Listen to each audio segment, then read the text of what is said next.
Alam niyo po ba, sir, na merong 3 bagay na dapat kayong malaman before po kayo makipagtalik sa aming mga kababaihan? At alam niyo rin po ba, sir, na itong 3 bagay na ito ay kayang gawin ng mga lalaki? Unfortunately, hindi nga lang nila nagagawa. So if you do like my videos po, mga madam and sir, don't forget to please click like, share, and subscribe. Maraming salamat po. Hello everyone! So once again, it's me, your nurse, Sarami FC, and for today's vlog, ang topic po natin ay 3 things women wish men did it on bed. Okay? So, gaya nga po na sinabi ko sa inyo kanina, kaming mga kababaihan po kasi ay hindi po kami nagsasalita kung anong gusto namin, tapos na ba kami, hindi pa ba kami tapos, ganun na lang ba? Kaming mga kababaihan ay mga silent moaners. Mostly. Silent moaners, mostly hindi po kami nagko-comment, okay? Kung hindi mo kami tatanungin, wala, okay? Wala kang mapapala sa amin. And for you guys, so kailangan, sir, aware ka din sa aming mga kinikilos, So, hindi man kami nagsasalita, dapat alam mo, So, for today's vlog, tutulungan ko po kayo kung ano nga ba talaga yung mga kagustuhan naming mga kababayan. So, watch out for these 3 things. Okay, so number 1, this is very simple po, pero ito ay napakalaking impact sa aming mga kababaihan. Okay, so number 1, which is eye contact. You should have eye contact with your partner, sir, during the love making. Opo, yes, Alam ko naman po hindi ito common sa mga nagla-love making, especially nowadays, modern tayo, So, karamihan sa mga nakikipagtalik talagang nakapikit. Okay? Nakapikit sila, and enjoying the moment, the pleasure, sa sarili nila. Okay? Alam nyo rin po ba na sinasabi ng ating mga sex therapist, once ng isang lalaki ay pumikit habang nakikipagtalik, nagkakaroon ng disconnection. So, ibig sabihin, bahagyang parang nawawalan kayo ng nawawalan kayo ng connection, nadi-disconnect nga anyway. So nawawalan kayo ng connection ng bahagya, Pero once na ikaw ay minulat mo ang iyong mga mata, makikita mo yung energy niya eye to eye, So makikita mo yung energy what she really wants, So makikita mo rin din yung magpapalitan kayo ng ng mga charges, electric charges, na makikita mo yung ganado siya. So, sir, kung sakali na nagawa mo na ito habang ikaw ay nakikipagtalik, ay nakabukas ang iyong mga mata, well, alam mo na ibig ko sabihin. So, kung ikaw naman po ay hindi mo pa po ito nagagawa, much better na itry mo po. Okay, so next, number 2 is yung tinatawag na enjoy her body. Yes po, mga madam and sir, So, alam naman natin na ang pakikipagtalik or sex is what? It is giving and receiving, equal dapat sila. Giving and receiving what? Stimulation, sabihin nating touch, ano pa, yung mga pleasure, hindi lamang po kabig ng kabig. Hindi lamang po ito kabig ng kabig. Hindi lamang po ito para sa aming mga kababaihan o para sa mga kalalakihan.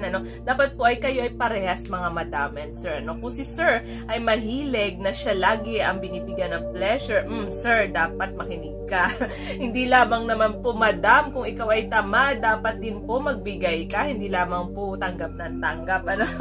Okay po. So, bakit ko sinabi yun? Pero dito sa ating number 2 na sinasabi natin na enjoy her body, karamihan po sa aming mga kababaihan ay kagustuhan ay haplos, touch, So, sa haplos mo palang mararamdaman namin kung gusto mo ba yung desire na ginagawa mo. Kung ikaw ba ay parang tingin mo sa amin ay mga Diyosa. Yes po, kaya nga sinasabi ko sa inyo kanina, mag-eye contact ka. Dito naman, i-enjoy mo naman with, using touch, So, kailangan haplosin mo si madam. Hindi lamang po sa mga private areas natin, like yung clitoris, like yung nipple, hindi lamang po yun, So, napakaraming parte namin sa aming katawan na pwede mong haplusin. Pero karamihan po sa mga kalalakihan ay sorry na sir ha, tamad sa foreplay. Bihirang-bihira po ang mga lalaki na talagang yung masipag sa foreplay. Kung ikaw sir ay nagfo-foreplay sa inyong partner less than 20 minutes, hindi ka matyaga, ay tamad ka. Pero kung ikaw naman, sir, ay more than 20 minutes, na nagpo-foreplay, sa iyong partner, ay, sir, ang sipag mo, sana all. Okay, meron ako share sa inyo. May comment dun sa isang vlog ko, the last vlog na ginawa ko, ang sabi doon ni sir is, nalimutan ko lang kasi yung pangalan ni sir, pero ang sabi doon ni sir, nakakatatlo daw ang kanyang misis o kanyang partner at siya ay nakakaisa lang, pero happy siya kasi kita mo yung mga mata daw ng kanyang partner na nag-enjoy talaga si madam, So dito, kung gusto mo siyang mag-enjoy, dapat ikaw ay masipag. Alam mo na, sir, ha? Dapat more than 20 minutes. Okay, so next po, number 3, let go of the routine. Opo, karamihan, usually sa mga may pamilya na, ito na, pag may mga anak na, maraming gawain, ang nangyayari kasi dito, laging routine, especially sa mga kalalakihan, kung gusto nila makipagtalik sa kanilang partner, tatawagin sa banyo, or may moment sila na dalawa sila sa kanilang kwarto, so, syempre, mga code nyo dyan, so, after ni sir mag-come o mag-release ng kanyang similya, tapos na. That's it, Alam nyo, sir, kaming mga kababaihan, kahit anong enjoyment niyan sa pakikipagtalik sa inyo, once na yan ay paulit-ulit, we will get bored, okay? Hindi man yan magsalita sa iyo, pero paulit-ulit na lang. Parang wala ng sense, okay? Parang wala ng spark, Kasi kailangan nyo, sir, instead na mag-follow ka ng routine, kailangan nyo ng bagong idea, So, bagong idea, sabihin mo mag-explore ka, maging playful ka, Yung mga hindi mo pa nagagawa, gawin mo. Pero kailangan may consent niya. Okay?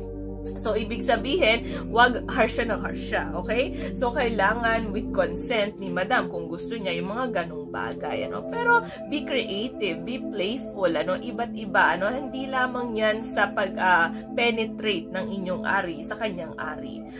Sex is more than that, okay? It's exciting, So, dapat maging ganon, Every now and then, dapat habang kayo ay nakikipagtalik sa inyong partner, especially yung mga matagal na talaga, Kailangan mag-enjoy kayong dalawa. Giving and receiving. And last but not the least, Actually, number 3 na yon, pero i-share ko na lamang din sa inyo. After mong mag-release ng inyong semilya, don't leave her.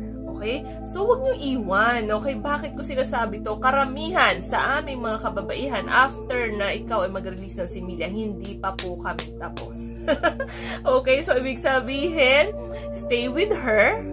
Tanungin mo kung anong gusto niyang ipagawa at nang siya naman ang makaisa. Hindi lang ikaw, sir, yung, diba, alam mo yun, nagigets ba ako, sir?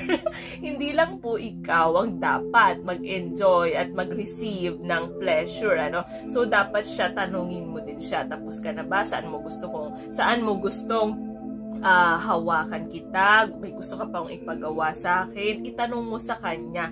Okay?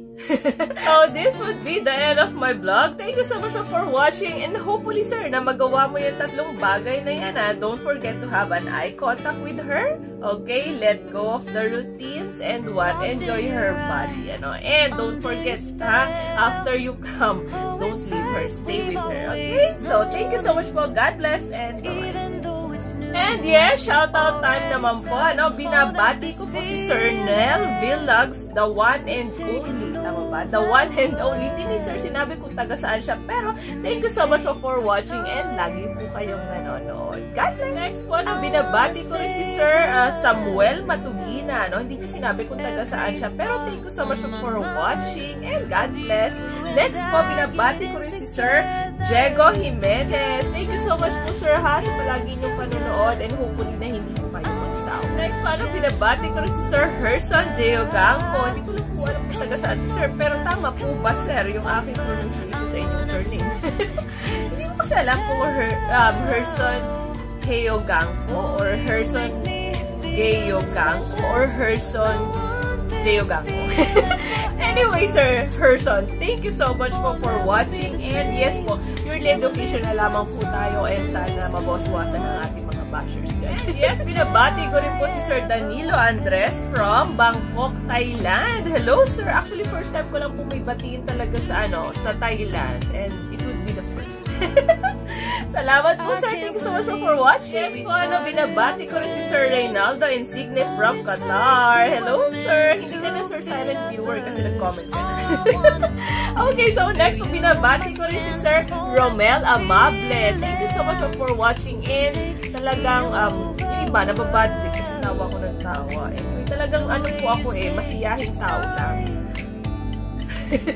Anyway, medyo lukrut nga po talaga ako. Medyo kalokan. Medyo talagang luka-luka po ako. But, thank you so much po sa lahat ng ating silent viewers dyan na palaging nanonood. At kahit ako ay umulan, umaraw, mawala man o hindi, nadating na lang parang kabuti.